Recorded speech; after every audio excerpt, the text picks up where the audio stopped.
السلام علیکم. حلقہ 11 میں خوش آمدید.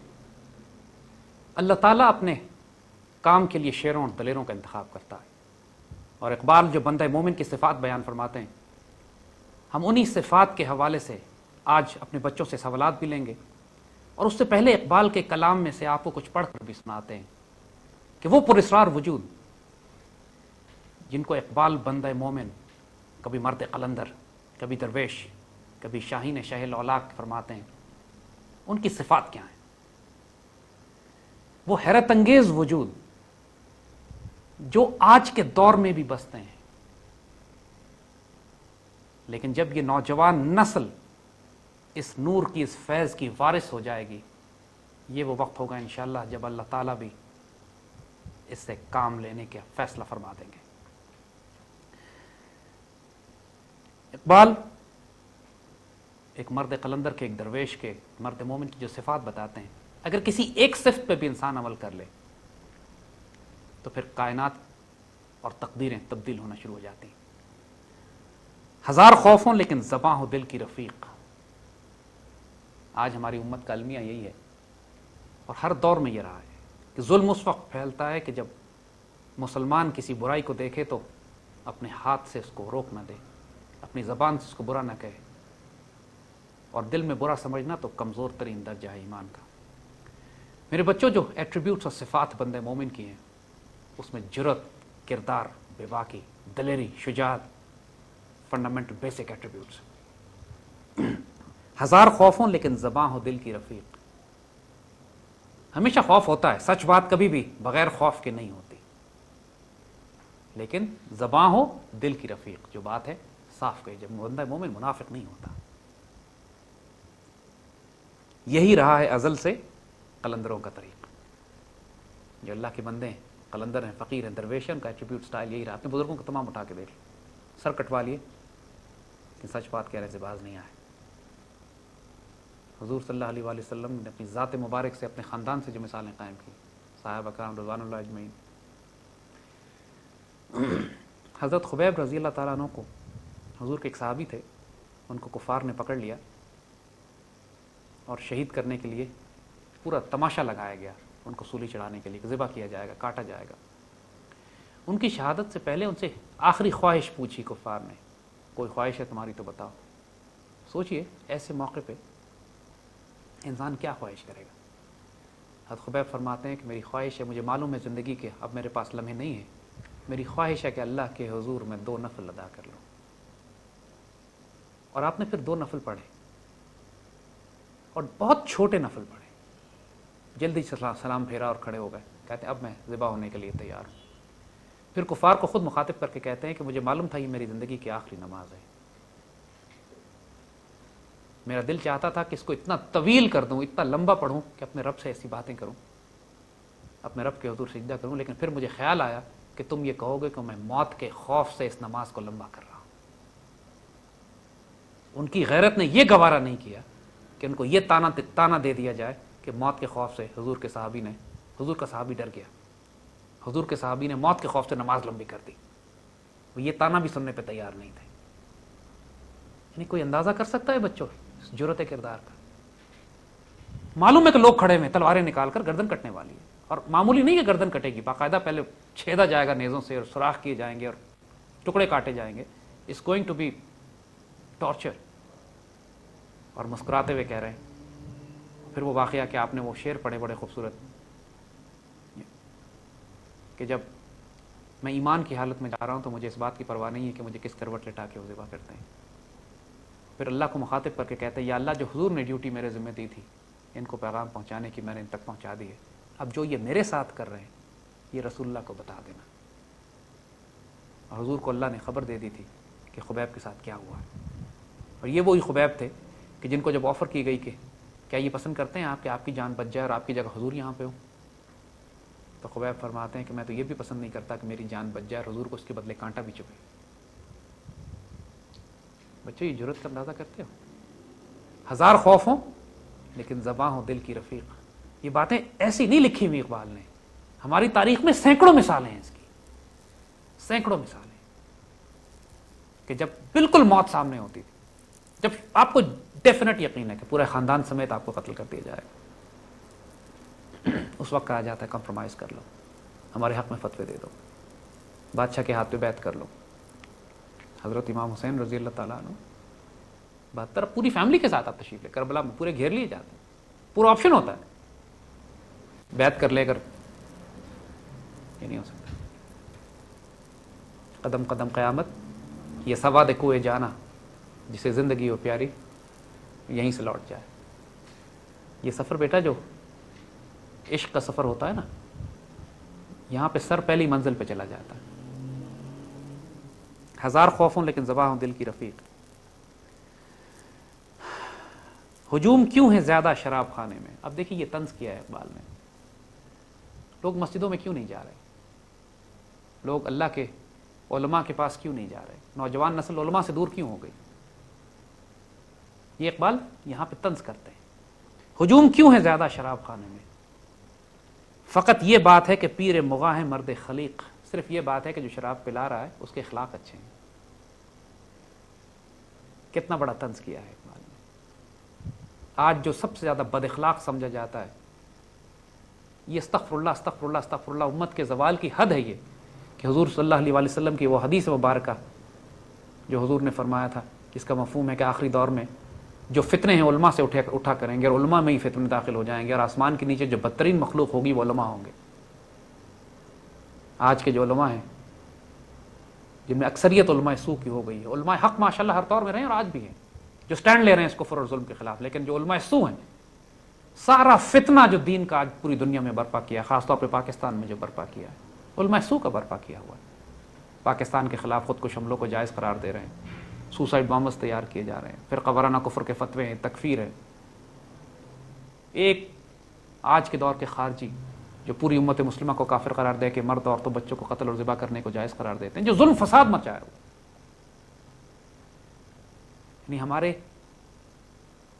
اتنے دوست ماشاءاللہ جو ظاہراً بالکل باشرہ اور شریعت کے مطابق داڑیاں بھی لمبی ان کی اور ماشاءاللہ حلیہ بھی اپنا رکھتے ہیں، خود ہم سے کہتے ہیں کہ زید بھائی شرمندگی محسوس ہوتی ہے اب، کیونکہ علماء کو، شریعت کو، داڑھی کو اتنا بدنام کر دیا ان دہشت گردوں نے کہ ہم جہاں کہیں جاتے ہیں تو لوگ پہلے ہمیں سسپیشس ہو کے دیکھتے ہیں کہ پتہ نہیں خود کو حملہ آور تو نہیں ہے، سوسائڈ بامر تو نہیں ہے، اور افسوس ہوتا ہے اس بات کے اوپر، اور کہ لوگوں نے، نوجوان نسل اسی لیے تو آپ، یہ کیسے ممکن ہے کہ معاشرہ تباہ ہو جائے اور علماء حق وہاں کھڑے ہوئے ہوں؟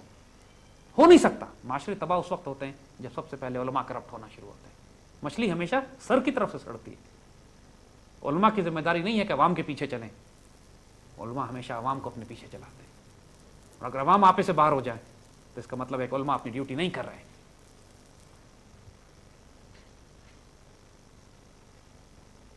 علاج ضعف یقین ان سے ہو نہیں سکتا۔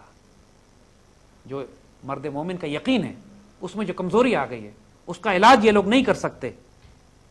غریب اگرچہ ہیں راضی کے نقطہ ہائے دقیق، جو ایک سائنٹسٹ ہے، فلاسفر ہے، سائنس اینڈ ٹیکنالوجی کی بات کرتا ہے، ایسٹرونامر ہے، میتھمیٹیشین ہے، راضی مسلمان دنیا کے بہت بڑے وجود ہے نا، لیکن راضی was not a spiritual doctor, روحانیت نہیں تھی ان میں، اسپرچل وجود نہیں تھے۔ انہوں نے کہا راضی عجیب و غریب باتیں کرتے ہیں، سائنس ٹیکنالوجی ڈسکوری، آج کی ماڈرن ورلڈ پہ تنقید کی ہے کہ جدید دنیا کا جو تقاضا ہے پوری سائنس اینڈ ٹیکنالوجی اویلیبل ہے، لیکن یہ ساری سائنس اینڈ ٹیکنالوجی ایک مرد مومن کا، ایک عام مسلمان کے یقین، کمزور یقین کا علاج نہیں کر سکتے۔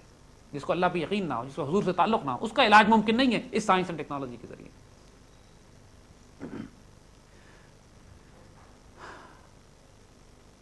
میرے لیے تو اقرار باللسان بھی ہے بہت۔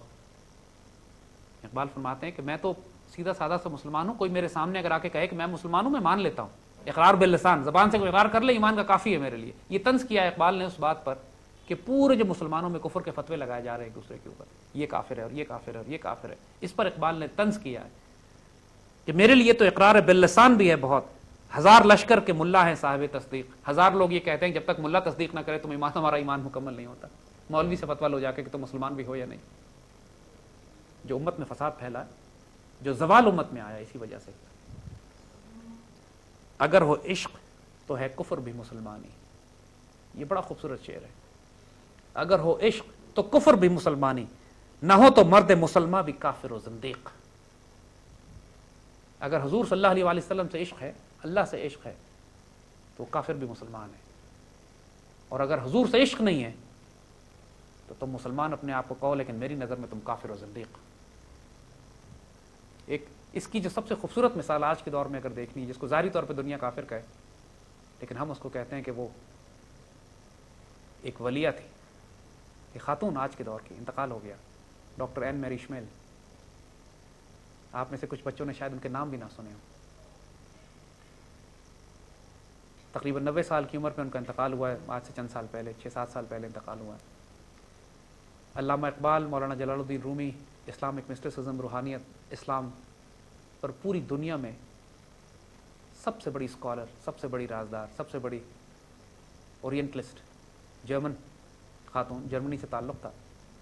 علامہ اقبال کی عاشق، مولانا رومی کی عاشق، اور حضور صلی اللہ علیہ وسلم کی عاشق۔ ان کا ایک واقعہ کسی نے ہمیں، جرمن خاتون، ظاہراً عیسائی، مگر ایسی عیسائی کہ جو عشق رسول میں رویا کرتی تھی۔ ان کو آپ کافر کہیں گے یا کیا کہیں گے؟ ان کی ایک مثال ایک آئی وٹنس نے ہمیں بتائی۔ این میری شمیل ہماری ذاتی دوست تھیں، جب پاکستان آیا کرتی تھیں تو ہمارے ان کے ساتھ بڑی محفلیں ہوتی تھیں، بہت بیٹھتے تھے ہم، اور اللہ کے رسول کے عشق پہ، حضور سے پیار پہ، اقبال پر، پاکستان پر اتنی خوبصورت ان سے باتیں ہوتی تھیں کہ ہمیں کوئی شبہ نہیں ہے کہ وہ ظاہری طور پر اس نے شاید اعلان دنیا کے آگے نہ کیا ہو، لیکن اس کے قلب و نگاہ اور وجود مسلمان ہی نہیں بلکہ ایک ولیہ تھی۔ کسی نے ایک دفعہ ان کو ایک تحفہ پیش کیا، ایک فریم تھا جس کے اوپر حضور کی شان میں وہ فارسی کی مشہور نعت لکھی ہوئی تھی، بلغ العلا بکمالہ کشف الدجا بجمالہ حسنت جمیع خصالہ صلوا علیہ وآلہ۔ تو این میری شمیل نے کئی لوگوں کی موجودگی میں اس تحفے کو قبول کیا، خوبصورت فریم تھا، اور اس کو اپنے ماتھے سے لگا کر خاموش کھڑی ہو گئی اور گم گئی۔ جن لوگوں نے این میری شمیل کے لیکچر اٹینڈ کیے ہیں، آپ یوٹیوب پہ جا کے دیکھیے، شاید کچھ لیکچر مل جائیں آپ کو۔ کشمیل جب اسلام پر، قرآن پہ، عشق رسول اور ادب رسول پہ بات کرتی تو آنکھ بند کر کے کھڑی ہو جاتی تھیں اور کسی دوسری دنیا میں چلی جاتی تھیں۔ وہ خاتون آنکھ کھول کے لیکچر نہیں دیتی تھی، اور پھر ایک علم کا سیلاب تھا جو بہتا تھا ان کے وجود سے، انسان کی عقل حیران ہو جاتی تھی۔ درجنوں کتابیں لکھی ہیں انہوں نے اسلامک مسٹسزم پہ، اورینٹلزم پہ، اسلام پہ۔ تو این میری نے وہ تغرا، وہ جو فریم تھا، اپنے سر سے لگایا اور طویل عرصہ گم ہو گئی، کھڑی رہی، اور جب انہوں نے وہ فریم ہٹایا ہے تو دیکھنے والے بتاتے ہیں کہ پورا فریم پانی سے ڈوبا ہوا تھا، اس بری طرح روئی تھی وہ۔ Now you tell me، وہ اس بری طرح روئی اس کو اپنے ماتھے سے لگا کے حضور کے پیار میں کہ پورا فریم پانی سے ڈوب گیا تھا۔ اسلام آباد میں شاید ایک سڑک بھی ہے، یا لاہور میں شاید این میری شمیل کے نام سے، لیکن یہ کتنا بڑا المیہ ہے کہ وہ جو ہر سال پاکستان آیا کرتی تھیں، اس وقت مغربی دنیا میں سب سے زیادہ جنہوں نے اسلام کو اور مسلمانوں کو اور حضور صلی اللہ علیہ وسلم کو ادب اور محبت سے پریزنٹ کیا ہے، آج پاکستانی نوجوان، ہماری نسل، ہماری قوم این میری شمیل کے نام سے بھی واقف نہیں ہے۔ ایک ان کی بڑی خوبصورت کتاب ہے، بہت خوبصورت کتاب ہے این میری شمیل کی، جو انہوں نے 1400 سال کی مسلمان تاریخ میں حضور کی شان میں جہاں جہاں مسلمانوں نے کوئی کام کیا ہے اس پر انہوں نے تحقیقی اپنی کتاب لکھی ہے، and Muhammad is his messenger. اتنی خوبصورت کتاب ہے این میری شمیل کی، محمد رسول اللہ کا ترجمہ کیا۔ تو این میری کو جب ہم دیکھتے تھے نا تو یہ شعر ہمیں اقبال کا سمجھ میں آتا تھا، اگر ہو عشق تو کفر بھی مسلمانی۔ اور ہم نے یہاں پر ایسے ایسے مسلمان دیکھیں، استغفر اللہ العظیم، توبہ استغفار، ان سے بڑا گستاخ رسول ہم نے کائنات میں کسی کافر اور ہندو کو بھی نہیں دیکھا ہوگا، جو اپنے آپ کو مسلمان کہتے ہیں، اور حضور کی شان میں اتنے سخت کلمات اور گستاخی اور بے ادبی کہ انسان کی روح کانپ جاتی ہے صرف اس کی بات سن کر۔ دہرانا تو اور بات ہے، اگر نہ ہو عشق، نہ ہو تو مرد مسلمہ بھی کافر و زندیق۔ کیونکہ حضور کے معاملے میں جب یہ آیت قرآن میں آئی ہے کہ تمہارے اعمال ضائع ہو جائیں گے، تو یہ آیتیں مسلمانوں کے لیے آئی ہیں، کافروں کے لیے نہیں آئیں کہ حضور کے آگے آواز اونچی نہ کرنا، تمہارے اعمال ضائع کر دی جائیں گے۔ یہ جو وارننگ ہے مسلمانوں کے لیے، یقین کرو بچوں، بہت محتاط رہنا۔ بہت مسلمان ہوں گے جن کے اعمال ضائع ہو جائیں گے صرف اس لیے کہ حضور کے معاملے میں گستاخی اور بے ادبی کرتے تھے۔ بہت احتیاط، بہت زیادہ احتیاط کا معاملہ ہے یا نازک، اس معاملے میں کوئی، اگر خاموش ہو جانا بہتر ہے، حضور کے معاملے میں کمزور بات کبھی نہ کرنا، نہ سننا، نہ کرنا، کیونکہ انسان کو تو اپنی معرفت نہیں ہے۔ حضور کی تو بے انتہا شان ہے اور بہت بلند شان ہے، وہاں خاموش ہو جانا بہتر ہے۔